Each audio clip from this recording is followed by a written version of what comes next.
Hello, hello. How is everyone doing today?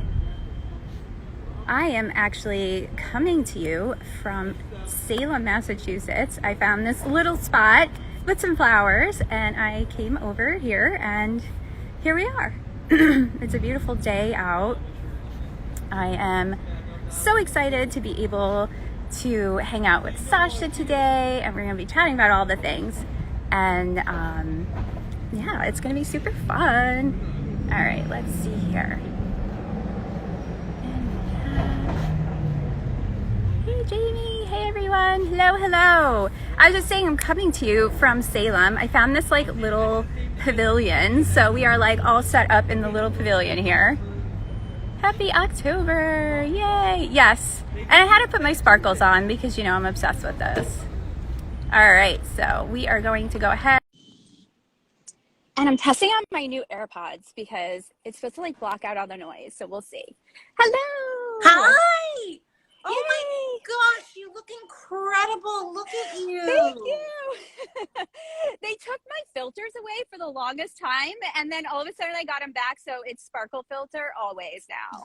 Absolutely. And it is the month for sparkle filter. Oh my God, you look gorgeous. And Thank you. pastoral and outside. I'm so jealous. Yes, I'm in Salem right now. So I was hanging out in Salem and I found this little pavilion. So here we are. Amazing. It's amazing. Yeah, I'm like, why not? Let's do this.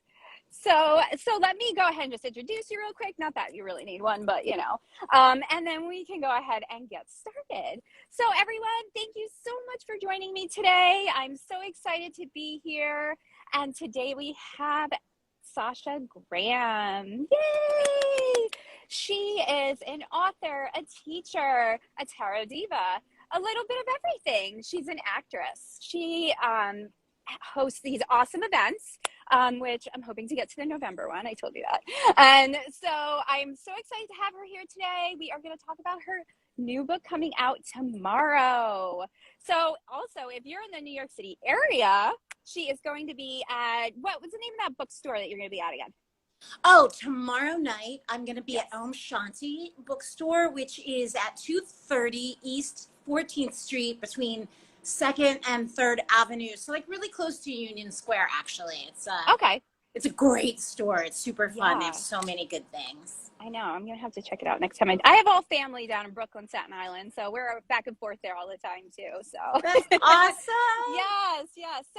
So we're here to just kind of talk about all the things. And I always love to start at the beginning, mostly because I'm nosy, and that's why I love doing this. I love knowing all the things about everyone. That's why we're tarot readers. Right, I know. Exactly. We want to be in everybody's business. Right. We just want to know all the things about everyone. And I would love to hear your story of how you discovered tarot. Oh, my story. Well, you know what? I'm a Halloween baby. So I just felt my whole life from even when I was a little girl, I thought, well, it was just automatically my birthright to know how to read the cards. So when I got my first deck at like 12 years old and I opened them up and I was like gobsmacked because I didn't know what they meant. It was such, I was like, oh my God. And that's why I wrote my first book, because I don't want anybody to ever feel like they can't read tarot, because tarot is so cool and so magical. And like, I was so excited. And then I was like heartbroken. So yeah, that was like the beginning. And then just the extra drama later on that day. My stepsister's friend, who was a born again Christian, saw the cards, ripped them away, and burned them in a trash can. Oh my God, just like that. Just burn them. Yeah, she's like, these are devil cards. These are devil cards. And we lived on a farm, so we weren't far from lighter fluid or trash can burning. Yeah, something. And you could just go outside and burn them, I guess. Just, that's it. Oh my God, what did you do? I probably would have started crying. Well, no lie. Part of me was really relieved because I had bought them because I was going to read cards at like a Gypsy Fortune thing, like at my middle school. I was like a carnival. And so when I opened them up and I didn't know what they meant, like I didn't know how to read them automatically, I was like, whoo, off the hook. She burned my cards. But then I was like, they must be really powerful. I really need to you know, and it's a great lesson. It's a great lesson on power and fear and sort of like cultural things that are put upon you, and like the patriarchy telling you that female power is wrong and that you can't be your own best diviner. So it was all a good lesson. No, it is. No, that's, you know, that sounds like me too. Like the minute you tell me not to do it, then I'm all in it. Like I am there. Like, yeah, now I need to know all about it because you told me no. Exactly. Right? So what was your first deck of cards? My first deck was the Rider-Waite, because it was like 1981 probably. Or right. No, sorry, probably like 1981. And so I just went to the mall and was probably really lucky to find them at Walden Books. So that was my first deck that was immediately destroyed. And then the deck that I really learned on was actually, and conveniently you're in Salem, was the Halloween Tarot by Kipling West. Yeah. Because I fell in love with the art, and then I was like all in. And it's such a great Rider-Waite clone as well. It is. Yeah, and I guess, you know, being a Halloween baby, you know, too, that's like, oh, these were made for me. That's awesome. Dark but playful. I love that. Right. So, you know, you're going along and you're learning your cards, and, you know, now you're starting to read for other people. So how did that, you know, how is that? Like, how did that come about, and where did you first start reading? Because I know, like, even when I first started, and like you said, like, we didn't have the internet. Like, that wasn't a thing. Was not a thing. Yeah, and if you got lucky, you had a couple books in the library, but there was like 3 of them, and they were always checked out, so you're on the waiting list. So like, how did you fall into actually doing readings for other people? So as you said, I had been an actress, and then I went to college, and then I was a stay-at-home mom. And when my daughter went off to kindergarten, he's like, all right, babe, let's go. I'm like, what are you talking about? He's like, what's your next, like, you got to get back to work. And I was like, oh, work. Okay. And what was that again? So I had already been using the cards to kind of figure out what my next step was, because I'm a big proponent of asking the same question of your cards every day in the morning until you get the answer or find the guidance that you need. It just brings that in. So I'm like flipping the cards, literally saying like, what is my next step in life? What should I do for a career? What can I do and still be there for my daughter 24/7? And it literally was like a tower moment. Boom, be a tarot reader. Because I'm like, oh my God, you live in the middle of Manhattan. There's a million events. I saw like immediately I could bill myself as like a fashionista, tarot. Because back then, I mean, still back then, it was like tarot reading was still gypsies storefront people. Yes. You know, this is like neon signs, the whole thing. Right before Facebook took off. So it was still like, and I'm like, oh, I'll be like a fabulous New York City tarot reader. And then I can like see private clients during the day, make my own schedule, and then make loads of bank hiring myself out for parties at night. And what I didn't expect was that the books and everything else was going to follow. I was just kind of going. And so my first place, oh my God, I don't think I've ever even said this in an interview. The first place that I read, there used to be a Thai restaurant downstairs in my building. And they have a glass storefront. And I thought, that's a perfect space for like a gypsy fortune teller to sit. Yeah. So I went down to Joey, the owner, and I was like, Joey, can I do tarot readings like every Sunday night from like 6 to 8 o'clock? And he said, yes. In the Thai restaurant. In the Thai restaurant in the window, right? On my block on 31st Street. And so I had like my friend made me a Swarovski crystal sign that said tarot readings. And I was so nervous and so excited, and people started coming in, and I was like, because it's like when you first do it, you're like, it's like, you know, swimming for the first time without your water wings. So that was the first place that I would read on a regular basis. And then I would volunteer at fairs, like anarchist fairs in the city, anywhere I could go and get practice. So then I felt confident and then I could really charge. Right. No, definitely. Yeah. Because I think we all went like the expo route and all of that, which is its own animal. Like, you want to be put on the spot and learn some quick things. That is the place to do it. Yes, exactly. For sure. Yes. Okay. So you're reading, and now you've got your Swarovski crystal sign, and you're like a New York City tarot diva in the making. how did we start writing books? Like, how did you even get to that?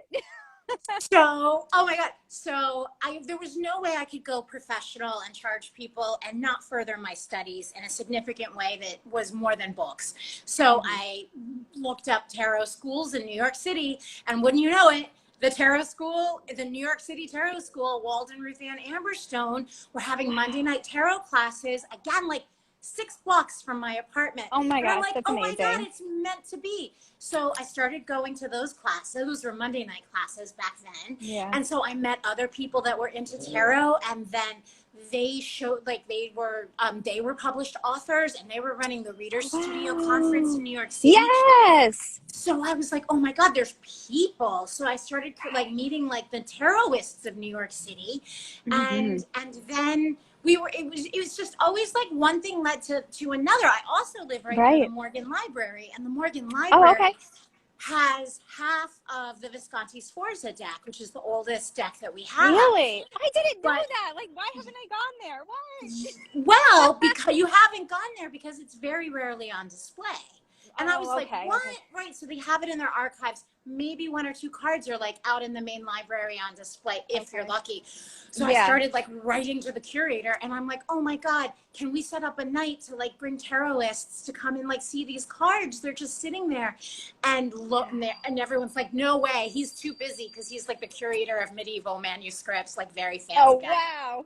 But he was like all in. And so I started doing like events at museums in the city. I was working with Walden, Ruth Ann. And then I just was like, I know I have a book in me because I have so many fun ideas about tarot. And so through the Reader's Studio, I met Barbara Moore at Llewellyn. And that began my publishing. And then it was just like one idea leads to the next. And suddenly you've like written a bunch of books and a million tarot decks. Right. I know you've done so much. It's so awesome. And thank you for that, because I think, you know, the way you write too, it just breaks it down and makes it so accessible for everyone. Because like you said, I think all of us get our first deck and we look at it and we're like, oh, okay. And then we just put it down very, very slowly. Like, all right, that was nice. Okay. It totally happens. So so your first, when you create, now did you do the book first or a deck first? I did. I never thought I would ever make a tarot deck because there were so many tarot decks out there. No, I did. My first book was Tarot Diva. And that was just all about, I felt like bringing tarot into the light. Back then it was just kind of this dark thing. Sex and the City happened to be on, so Llewellyn slapped this very like glam photo of a blonde with sunglasses on the cover of the book. Oh my gosh, that's right! I remember seeing that. Yes. But it's full of charms and magic and all of like magic. I love magic. I love the supernatural. I think it's beautiful. I think it's tantric and pleasurable, and I know that it's intimidating in the beginning and you're so curious and like with the tarot you want to dive in, but how do you do it? So I wanted to break it down and make it easy and fun and sexy because it's everybody's birthright, you know. And this is why I love to teach classes and teach beginners, because you know, it's not like our third eyes are closed, but they're wide open. It's up to us to just kind of step into our power of all kinds of magic. So yeah, and so that was my first book, and then that led to I did the 3-volume series with Lo Scarabeo, Tarot Fundamentals, Compendium, and Basics, I guess. I don't remember. Yeah. And then I did 360. I was like, oh, there's no book about 360. There's no 365 spread book on the market. Yes. Like, I'll think of an idea, and if I Google it and it doesn't exist, I'll be like, oh my God. So I'm like, can I do this? And they were like, yes. And so that was so much fun. And then I did the same format with spells. Yes. Which was phenomenal. And then, and at some point, Ricardo at Lo Scarabeo was like, Sasha, when are you going to make a deck? And I'm like, Rick, I'm never going to make a deck. Like, there's a million tarot decks out there and I'm not an artist. He goes, Sasha, stop. He goes, first of all, it is one thing to read the cards, but it is quite another to let the arcana spring from inside of you. That's fantastic. And I was like, I want the arcana to spring from inside. Right. And I didn't realize that making, like, to create a tarot deck is like writing the script for a film. You come up with the world, you tell the artist Yes. what you want it to look like. So it's a lot like screenwriting, and then you write the companion Yeah. book. It's such a fun Absolutely. collaboration. Yeah, So no, it is. It really is. And I'm actually in the middle of creating a deck, and it's just like you really just create this whole world, you know, with all of these things, and it's quite the process too, you know. And I don't think, you know, people don't realize too, it's a couple years until that deck comes out. Like, it isn't just like, oh, here we go, this is great. No. It's so Like, it's so funny. Yeah, like people see the numbers on Darkwood Tarot because it sold really well. And they'll be like, no, it did damn. awesome. And I'm like, oh, no. Why don't you take that number and spread it across like the last 4.5 years, which was quite literally from the very beginning to like, creating a tarot deck takes such a long time. It takes such a long time. It really does. It does. Which, you know, and I think too, and then it's like, it's just like so a part of you at that point too, you know. I mean, I think it's just awesome. And Darkwood, it's a beautiful deck, the artist, you know, she's amazing. She really is. And she just totally brought like your whole ideas, and just boom, there it is. I love that deck. I do. It's so cool. And I love that you could work with it in a lot of different ways too, you know. And the guidebook, you know, it's nice and meaty. I always love a good meaty guidebook too. So like, you know, I think, you know, I think you agree too, that even just going through the guidebook is like a great learning tool as well, because you have so much information in it. It's awesome. It's so awesome. You know, I would love to also just kind of touch on your acting. I absolutely love it. I love it. And I know you just did something else, you know, and you have all that going. And no, how did you become an actress? How did you get into that?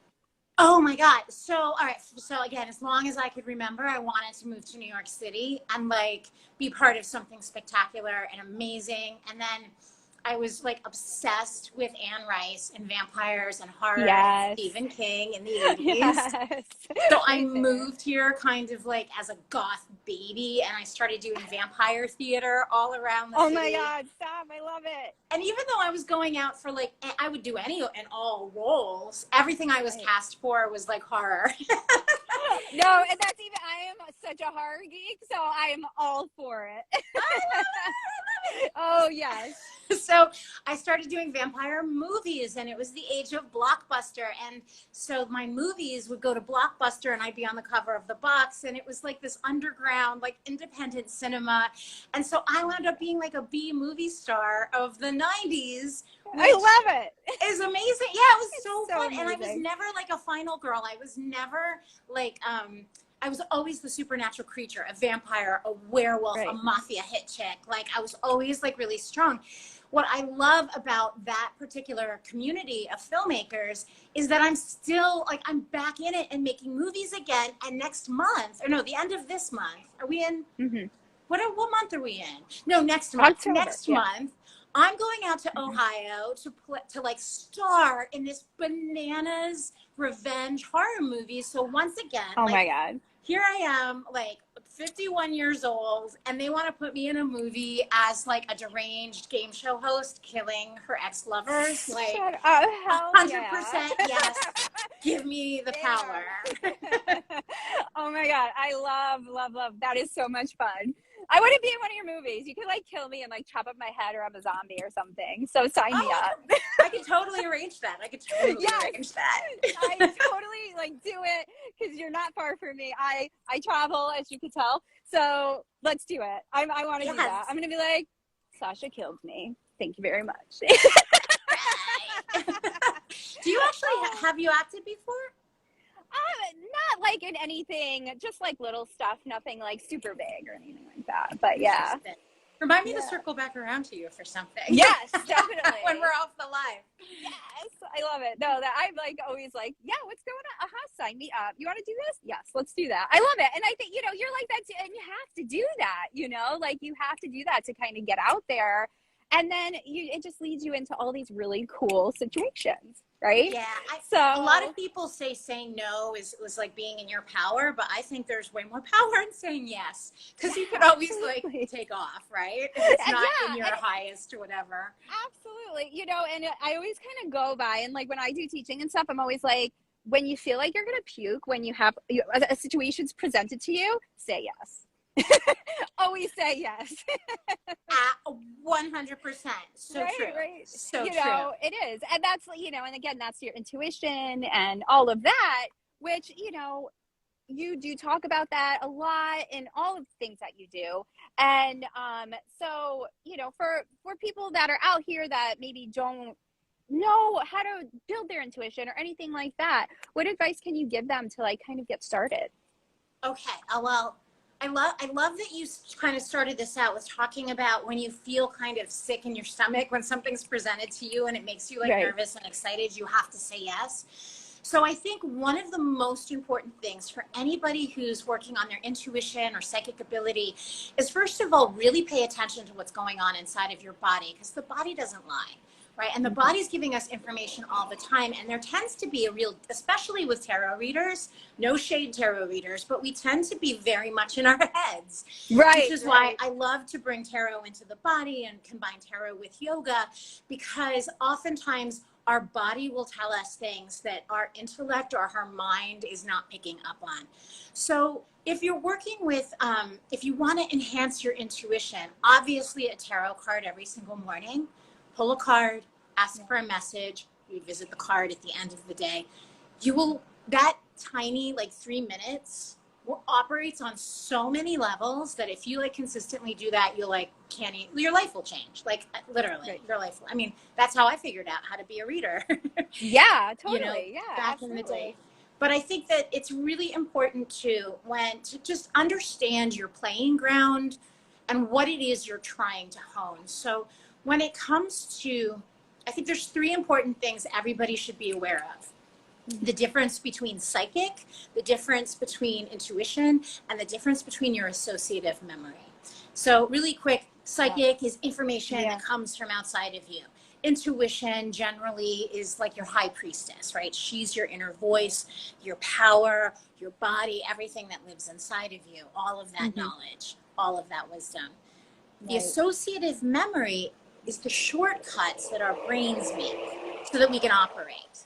This is really important because associative memory often feels like intuition because it's also inside of our body, right? So we stop at a stop sign and we don't even think about it. We can drive, smoke a butt, do all of this stuff, carry on a conversation, sing a song, and you're not stopping to think of all of those things. So that's all the associative memory. So the problem is that experiences that tend to live in our body also become associative memory. So it's also the breeding ground of like judgment, racism, all this other stuff that can feel very automatic for us, but it's not. It's based on learned experience or what you see on the news or something that's happened to you in your life, a one-off situation. Right. Just knowing there's a difference between an associative memory and the honest to God intuition that's coursing through you is a huge step in figuring out what the information is and how it can help you. Right. Yeah. No, and that's fantastic. And I love that you brought in the associative part because a lot of people don't touch on that either. And I think that's where, a lot of new people get so confused because they're like, yeah, well, I think this is my intuition but maybe it isn't. And, and it's one of those things, like, if you aren't really sure, pull a card, right? Yes, pull a card. And that's like that shadow work too, right? Yes. Well, and the other thing that's really important is to understand that each one of us are built so differently. So the way that you're psychic and intuitive is not like the tarot reader down the street, because she might taste strawberries when there's a ghost in her house where you have a dream about it, right? And even the way when we start talking about things that are invisible, and most of the world is invisible, almost every place that a tarot reader operates, we're talking about invisible worlds, the sacred imagination. And so these things are very hard to put into language. And there are a lot of people out there who will be experts and say, like they have the whole thing figured out. Right, right. But no, we don't have this figured out. Each of us is different. So it's really up to you to kind of steer your own ship, experiment, see what works, what doesn't work, and figure yourself out. And that what's so fabulous about it is that it bleeds into every part of your life. So you're figuring you out. And it can only be done by you. And I think it's like why we're all here, to figure ourselves out, and then like, you know, to evolve. But you can't compare yourself to somebody else. And that's why I always say, like, throw out the books. I mean, the books are great, and the books will give you ideas and techniques, but you have to like write your own. You have to fill in the blanks for yourself. Yeah, absolutely. Just everybody's perception is so different, you know, and I think too, even like there's so many different readers out there, right? And everybody's like, oh, I can't do it. There's so many different readers. Like you were saying, there's so many different decks. But I could pick up a deck, you could pick up a deck, pull the same exact cards, but we're both going to get a different reading. Like they'll probably like have strings of the same type of thing, but because our perceptions are different, it's going to be different. And, you know, and I think that's important for new readers to know too, right? Like there's enough of us all over, like, and, you know, a lot of times too, and there's no competition, right? Because that is such a thing. And especially I feel like, you know, with the last like year and a half or so, more people are stepping into their metaphysical selves and whatnot. And so that I think naturally ups the competition and things, right? Absolutely. And, you know, and that's not necessarily great. No, and that's something I discovered very quickly entering the metaphysical community. I was like, oh, wow. And I would even be surprised, like when other readers, like just on the island of Manhattan would get all like, I'm like, there are like 9 million people living here. There's enough clients for all of us, you know? And we all have different magic inside of us, you know, like just like you said, like how you're going to read and teach is going to be incredibly different than someone else. Nobody's taking anything away from you. And you're doing a disservice to yourself. And I think one of the best parts of shadow work when you're talking about jealousy or competition is understanding that it's pointing you towards something that you need. So say you see someone on TV or on Instagram or TikTok and you're filled with like, jealousy, or like, I want to do that, or why do they get to do that? It's okay to be jealous. Just feel it and let it go, and then figure out what that jealousy was pointing you towards, because that came up within you for a reason, you know? Right, and absolutely. When you feel it and let it inform you rather than feel it and let it guide you, you know. Yes, that's very important. Very important.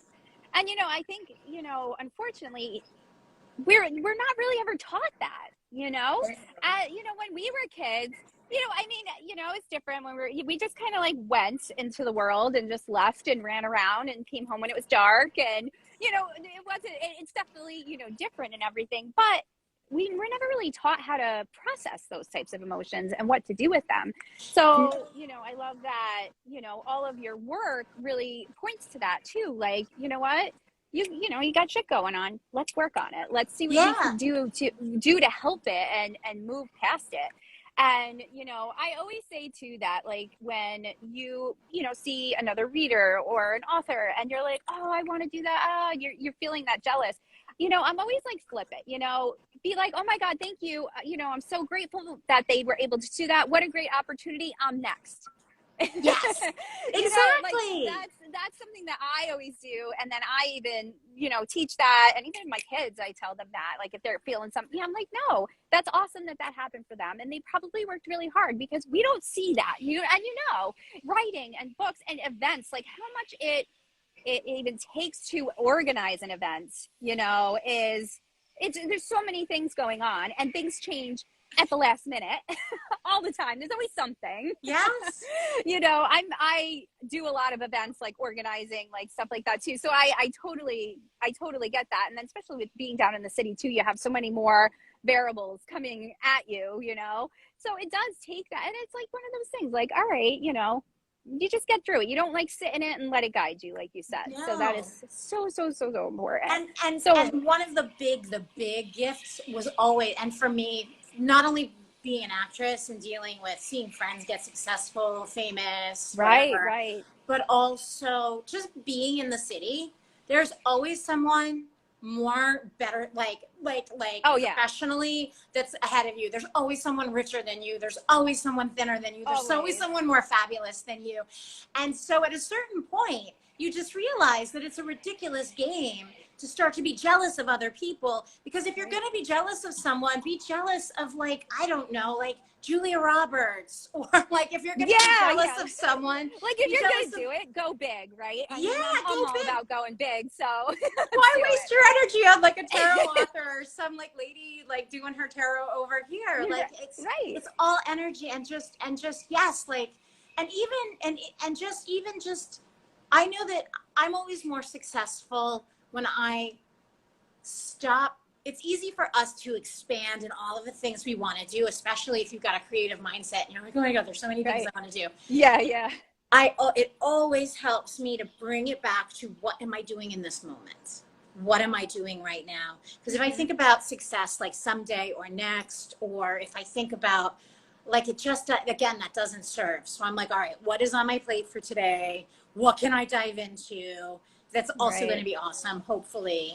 And Yeah, it's a definitely. lot. And I think, right. And, and I think that even too kind of leads into grounding and, just kind of taking that minute to just, kind of own your space, feel how, you're doing. And again, that's also a great time to pull cards. And, and I think that also is that magic element as well, and it's really just recognizing your magic, knowing your magic, and, kind of owning it, and not be like, oh, well, this is what this person does, they're magical and this is what they do. But it's like, never mind all that, like, what's your magic, and concentrating that. And and now with your book, with Magic of Tarot too, I love it because it's like again, using tarot to really define yourself and define your magic, and like, what is your magic, what is so great about it, right? And what's and once again, and you just reiterated it, and it's perfect. Like, to sit in your magic, you don't have to do anything. You literally don't have to do anything, but literally sit with yourself in silence is literally the first step. It is the easiest, and we're like, it's the easiest thing to do. And this is why, like, the answers, I love tarot's fascinating because it's like this book of secrets, and the secret language of it is there for those of us who know how to decipher the symbols. But the secret of magic is right in front of us too. It is right here. It is in the present moment, which actually never ever disappears, because there really is no past and there is no future. There's only right now, just sitting in silence, which is full of potential, which is full of magic, which is full of your playing field, right? It's like it doesn't have to be hard. You don't have to look like someone and get a witchy aesthetic or whatever. Exactly. Like, just be you. Like, just just really, just kind of stepping into that. So so we have your new book coming out, and why don't you tell us a little bit more about your book? Oh my God. Okay. So the Magic of Tarot, actually, I had never written a basic beginner's book other than Tarot Fundamentals. And so I wanted to put together loads of basics, like really easy stuff. I also wanted to find a place where I had been teaching a lot of workshops around the world. So I had been teaching a bunch in China and the Middle East before the pandemic hit. So I had all of this material collated. So I was able to put that into the book. I wanted to go deeper into the shadow than there wasn't enough room in my companion for Darkwood Tarot, so I was able to put that inside of it. And then my favorite thing when I'm teaching is to give people journal prompts so they can figure out what they think. And so I was able to put loads of journal prompts for the book. So I'm hoping that like people will be like writing in the book or using it in their tarot journals. Using the prompts to like just figure out their magic and who it is that they are. And I also think that tarot and magic, sometimes people think they're two separate things, but they're so not. So I was really excited to bring those two together. Right. And just really like, oh, look, you have both things and you can use both things, because everyone is magical, right? I mean, everyone is. It's just a matter of if you're if you're giving it that attention, you know, or not. Yeah. So Or I even think calling it that. Like some people yeah. don't call it. I always said like some people don't call it magic, but you know them when you see them because they look like they swallowed the moon. Right. Right? Yes, exactly. It's so true too. And, you know, I think it's also getting past, you know, all the society and all of the things that they stick on us, as far as like you had mentioned before, just being a woman, and like, oh no, you can't have that much magic, like that's so silly, you're so cute, you know, oh, you're a witch, oh, that's so cute, you know. And it's like, just, you know, I think when you finally are stepping into it and owning it too, then you're like putting that out, like, no, I mean, like, well, you could be cute. I mean, there's nothing wrong with that, but Not a the damn cute, thing wrong with not that. like the demeaning cute that some people kind of refer to stuff as, like that, you know. So it is. It's so important, you know, for people to really get that, you know. And you know, I think too that if they're really questioning it or they're not sure, you know, definitely grab your book, because it's going to tell you all the things, and that's what it's there for. Absolutely. So does now I I didn't wanted hear to the last thing you said. oh no. I was basically saying that if you wanted to know about magic and all the things about your book, that's basically it. I summarized. That was it. Totally fine. So now, does your daughter read tarot? Is she into it? Oh my God. So I never, ever wanted to like shove anything down my girl's throat, you know, because I had to give her the space to be who she was. And so she was, Yeah. while she would do the artistic part of tarot, she loved, like from when she was a little girl, she would make me tarot decks on my birthday. So I have all of these beautiful, Oh my God. like hand sketched, like, oh my God, like they're my most Oh, that's precious. adorable. I love it. It's like there's nothing like reading cards, like reading cards that your like, 11-year-old daughter. It can't get any better than that. No, it's so good. Yeah. So, but a lot of what I'm into, she pushed away. She was like, not for me. And so I was like, whatever, it doesn't have to be for you. I'm not going to push it. But now, homegirl's a freshman up in college. So now that she's living on her own, suddenly she's like reading all, oh mom, I'm reading Shirley Jackson and Gertrude Stein and Alice B. Tolkien and oh my God, Hemingway and Faulkner. Isn't it amazing? Mom, can you give me one of your tarot decks? Because I want to get girls with the I'm like, what? She goes, that's amazing. My plan is to go into the woods with my ukulele and the tarot cards and get a girlfriend. I love it. I feel like she's that's like a movie in itself right there, right? That's amazing. That is amazing. Oh my God, I love it. I love it. Yeah, you know, and it is, I think, you know, sometimes when you do have kids and you are a reader into anything magical, people just automatically assume your kids are right into it. Like my oldest, he's very much, he's into tarot, and but it's like you said, I just kind of did my thing, and then they eventually like started asking questions. I have 4 boys. So they, you know, started asking questions and stuff like that. And for me, it was funny too, because they were all like, well, can I do that because I'm a boy and stuff like that. So I kind of got like a different side of it, which I thought was really, you know, it's one of those things you didn't think about. And then you're like, oh, I wonder if there are other, you know, males or people who identify as male that are like, maybe I can't do that because I do, you know. And I just think that is a super interesting, you know, kind of concept, I guess. And tarot is for everybody. Tarot is for everyone. And I'm not meaning this towards your son at all, because I usually have these conversations with adult straight men. But I'm like, if you want to get yourself a lady, start reading tarot cards. There are not a lot of straight men that read tarot, and every single woman human that I know wants somebody to gaze in her eyes, see who she is, and see like, I see you. I'm like, you would, and I don't want to be like rude, but you will be eating big plates of pussy every single night if you started reading tarot cards, because it's like such an aphrodisiac. Oh my God. No, it is. And you know, and I think too, you know, it's hitting that emotional part. Like you said, it could be very sensual and that type of thing. And sometimes, you know, straight guys are afraid of that. You know, like, I'm not going to do that. Like, what do you, like, they're going to say I'm looking into their emotions. Like, what? I got to be macho.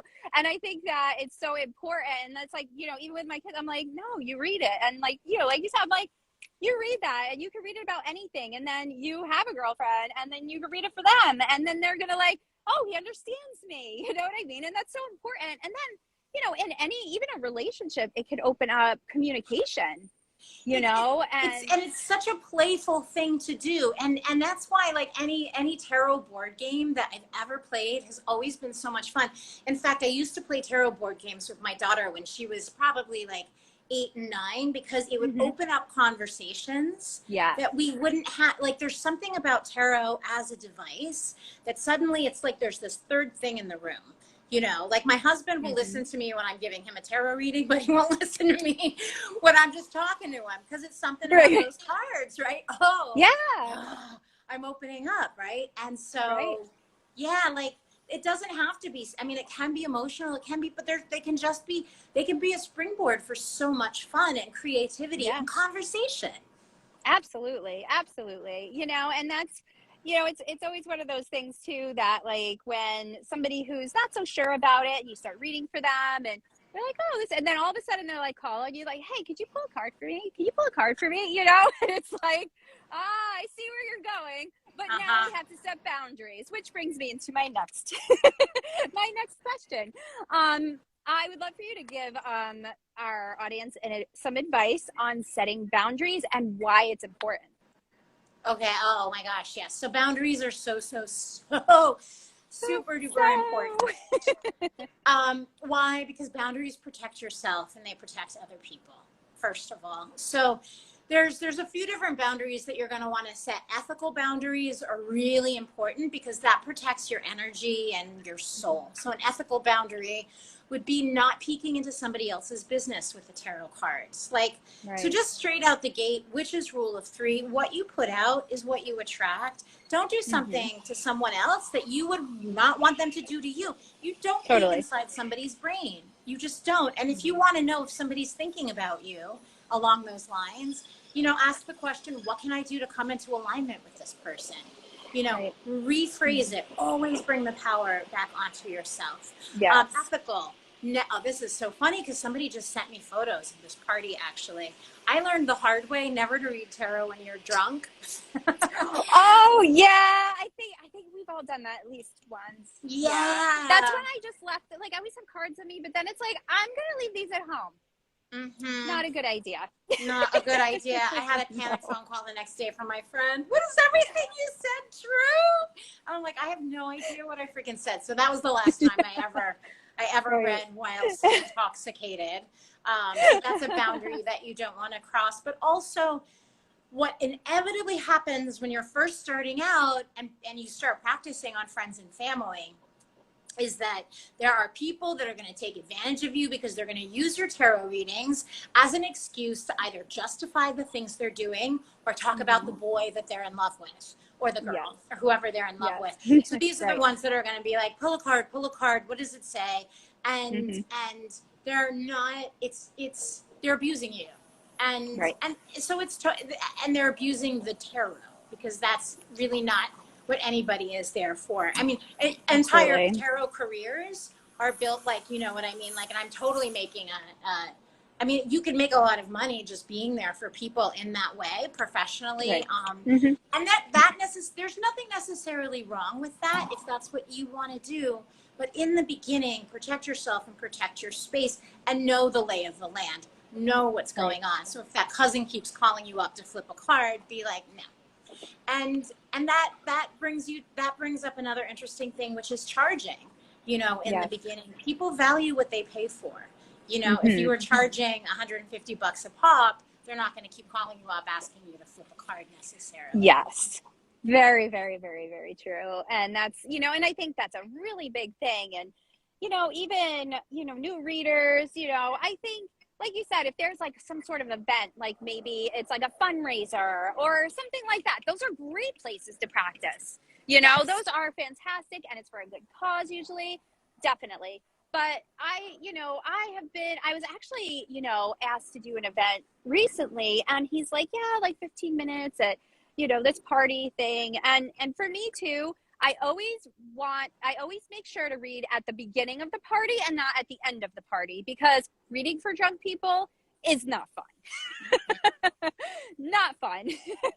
But, you know, he was like, oh, we could do like 10, 15 minutes and you could charge like, I don't know, $10, $15. And I'm like, oh, no, no, no, no. So that was a pass. I'm like, you know what? Maybe there's someone out there for you. They're a perfect match. I hope you find them, but that's on me. I will not be doing that. Sorry. Party reading is such a skill unto itself, and it's so much fun because it's really like going in the trenches. If you're like booked for a 3-hour event and you're fighting a DJ and a drunk crowd and some guy who like wants to come up for you, I mean, but it's good. It's like good to get in there. Yeah, it is. It's definitely good to like do it, you know, a good couple times because it's on the on the fly stuff too that you learn, and you get those crazy situations. So when you're doing like a full reading for someone, charging what you should be, and like these things come up, you're like, I got this. All right, I remember this, this, and this. And, you know, let's, you know, now I can focus it better. And I feel like it does give you major focus. Like you can't do anything but focus at those places. Because like you said, music's going, people are poking their head in and, you know, there's all sorts of things going on. And it's so important too and also I think giving permission to say no. Like a lot of people are so afraid to say no. Like, why do you think that is? I think that a lot of us, especially with like tarot reading, most of us are our own entrepreneurs. Like it's our business. So we want business, right? And our whole thing is, can I get business? Can I attract attention? Can I get those phone calls and emails and messages from the people that I want to read for? So when you get something that's off color for yourself, that feels a little like a lot of people will call you up and want you to do like crazy dark magic. You know, like up there because there's so do many, a spell, do a spell, or you'll just hear the desperation in someone's voice, and it's that kind of thing. Like you have to go through it and feel your way through, because I know I was always tempted to see if I could make it work, you know, and people pleasing. Like it's a lot about people pleasing, but it's to your benefit always to kind of say, this is who I am, this is what I do, this is my vibe. I won't be for everyone. You know, when I used to be a professional reader, I had a list of all my tarot reading friends, like in the city and all around the country, because like, if it's not me, like, let me send you to like somebody else, you know, who will be the right match. I'm so big on that too. Yeah, but saying no is really, really important. And it can be hard. It can be hard when the money's good. You know, it can be hard when the person is intimidating. But you just have to learn to like be in your power and be like, nope, not for me. Or no, no is a complete sentence. Right? Yes, totally. No, it is. It is so important too that. And, you know, I feel like even like, I don't know if you've run into this too, just teaching and doing stuff. Like, I feel like I'm constantly like giving people permission to say no. Like, yes, like you can say no. It's okay to say no. Like, do it, try it out. And I always say, like, start small, like start with small stuff and like work your way up. So like you said, like a big event or something big, and or this person is going to pay you buco bucks to do a reading, but their energy is trash, and you're just like, I don't want any part of that. You could be like, no, sorry. Yeah, do it, you know. Yeah. and always, especially when you're dealing with a lot of money and renting yourself out on an hourly rate for parties, always have a contract, even if it's like the simplest contract and invoice with the hours and the rate and what you're responsible for and what they're responsible for. I used to, when I first was doing that, I'm like, contracts, what? I can't do that. But it really saves you a lot of time. And then when they have to sign something and send it back to you, it also kind of holds them accountable. If it's not a company or someone that you're familiar with. So that's a really good thing to do. But it's funny what you say though, that just made me think of like, giving people permission to say no. I think that tarot readers give people permission to like acknowledge the invisible world. And I think that that's something that we all do and nobody even really realizes it, you know? Like I think that like the magic, so much of the magic that we offer to people is that come for if people only have 1 or 2 readings in their entire life. But they'll be like, oh my God, this woman saw, or this guy with the cards saw me. Saw everything. That's amazing. But what are you really saying? You're really saying there is an invisible world. There is magic. And for a layperson, who's not into tarot and thinking about this stuff 24/7. Right. It's a beautiful thing, I think. It is. Yeah. It is. And I think it's also very validating for them. And and that's part of, I know for me, like why I love to do readings and stuff, because you're helping people. You're helping them and you're showing them things that like they know, but they aren't paying attention to, or you're just giving it to them in a different perspective, like we were saying. And then having that third element of the cards there kind of gives people that visual of it as well. And that could kind of take you, and it's almost like you're giving them their own magic, Yes. They're like giving it back to them. Like, here, you know what? This is yours. You own this. Now you could do something with it. Right. Yeah. And, I think your book too is a great resource. It's like the same thing, I feel like, with that too, with your book. Thank you. Thank you. Which, if anybody is new that's hopped on, I'll be signing copies of my book tomorrow night on 14th Street at Om Shanti Bookstore. But from 7 to 9 o'clock, if anybody wants to come by and say hello, it's a great store.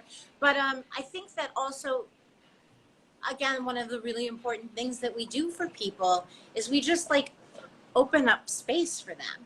And like, because when people sit in front of a psychic or a deck of tarot cards, they feel like the person reading for them can see. How many of us feel like we're seen on a day-to-day basis? Like really seen, really understood. So it is an incredibly healing thing to sit down with a reader who you presume can see you, and their entire job for the next hour is to deliver messages that are just for you. I mean, it's a really magical, it's a very special, sacred thing, I think. Yeah, definitely. Now, is there like a tarot reading that you had done that really sticks out in your head that was really profound for you? That was like, wow, this is actually like, this is real. Like I can really help people doing this. Oh, not for myself, but for other people? Yeah, like you, just as you were going along, you're like, wow, like I kind of just did that, Yeah.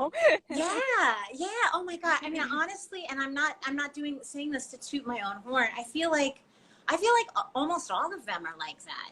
Right. Because I know for a fact, because I'm feeling the reading as well as when I'm giving it, that 9 times out of 10, I feel so amazing when I'm done. And they tend to feel amazing too. And especially when like surprising things come out that I don't expect, and the reading just goes to a whole nother level. I think they're all kind of like random acts of magic that give people an opportunity to reset. But for myself, like, when I'm pulling cards in conjunction with spells, when I'm pulling cards, when I'm really actively communicating with other energies and the cards are really working, that to me is when I'm like, whoa. Right. Whoa. Because if somebody gets information from you from a reading and it's just something that was theirs already, I mean, maybe you help them get it faster, but I don't ever think it was because of that reading. I think it's information they would have known eventually, Yeah, and it's just like, you're just kind of like streamlining it for them. Yes. Like here, because and it's like also too, it's one of those things I think like they know it, they're eventually get there, but they're also kind of scared to get there.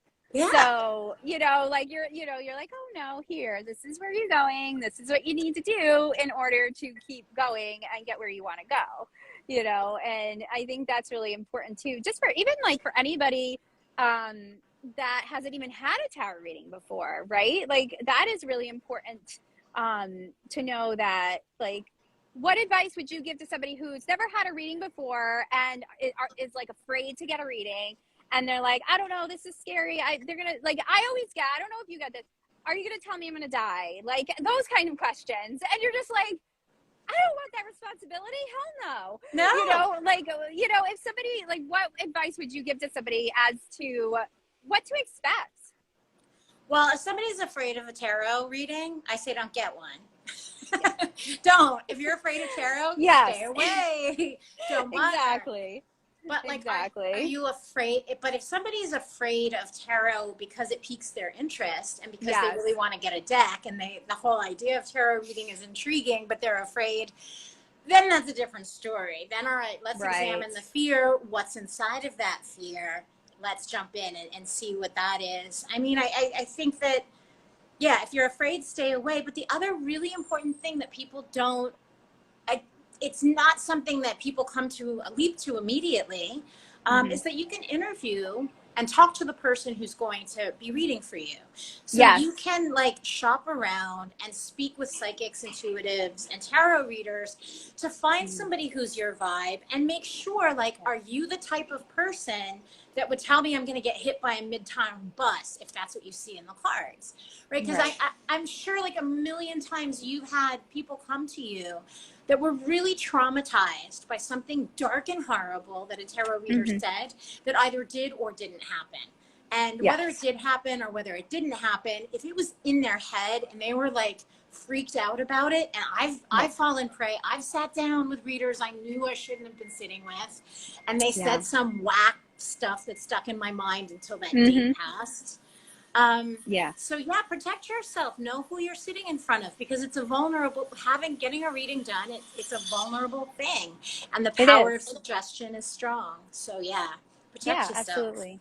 Yeah, Check yourself. Protect yourself. Check yourself or you wreck yourself. And it's very intimate, you know, it is. And, you know, like you said too, like they're sitting there and they're opening up, and they don't do that. They don't, you know, most people really don't feel seen, you know, every day like that. And, you know, it's one of those things that I almost kind of feel like too, that people like getting tarot readings too, because they feel like the reader's probably weirder than you. And it's like one of those things, like, you know what, you're probably right. So it kind of like gives them that, like, okay, no matter what I say, they probably heard it before or they've been through it before. And, you know, I think that's kind of another element, because I'm just, you know, just by some of my, like the regulars that I had, you know, they've said that. They've been like, yeah, like, I feel like I can tell you whatever, and you're just gonna be like, all right. And which most times, you know, I am, you know, maybe in my head, I'm like, oh shit, what did they do? What? You know, but, you know, on the outside, I'm like, oh, it's all fine. It's fine. Let's just get through this. And how many times are you like dying on the other side of the table when people start opening up and they're like, what? And I like, oh my God, so many times I had to like not scream and like wave my hands. So like, oh my God. Like, because you get such good tea on people and like what's going on behind the scenes. Nobody is how they look. Nobody is how they look. Your judgments out the door. Oh, sorry. Is that me or you? It is. And you do, and you have to. No, that was me. I cut out just a second.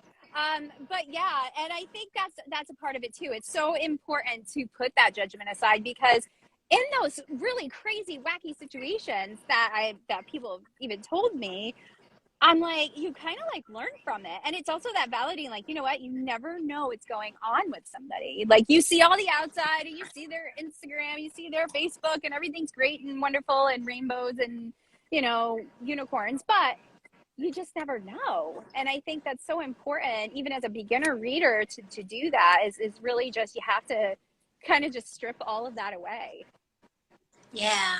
And it's interesting too, because I think that it tarot reading for the public teaches you really how similar we all are, which is like a pentacle issue in a way. Like, we think that the surface is how it is, like you were just saying, but it's not. Like, underneath, and like tarot teaches you and magic teaches you, the energy under different people and things is so much more similar. Like, people always want the same stuff in a reading, you know. Am I do I have or can I find love? Am I safe? Am I secure?